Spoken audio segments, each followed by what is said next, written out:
Mr. Dartmouth. Yeah, thank you. I've got three very simple questions.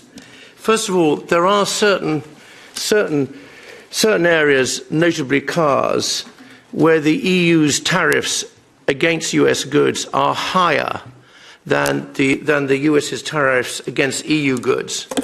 Does the Commission have any plans to reduce these tariffs so that the tariffs would be the same?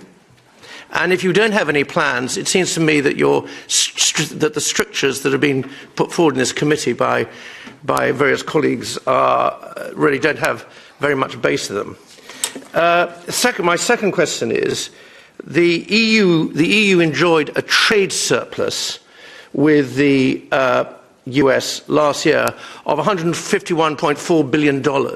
That's roughly equivalent to the entire gross domestic product of Hungary. Do you, in your view, and in the view of the Commission, is that sustainable? And finally, my final question is a slightly more macro question. Germany, in a very worthwhile and rather admirable way, has accrued to itself a very large trade surplus, equivalent to 7.8% of GDP last year. In the view of the Commission,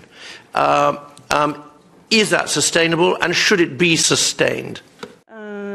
Finally, on the EU trade surplus, Mr. Dartmouth, I think there are different ways to define trade surpluses and trade deficit, and we don't necessarily agree with the definition by President Trump, because you can look at it in different ways. It is also, the US have had trade deficits with us in that way for 25 years in goods, but they have a surplus in services.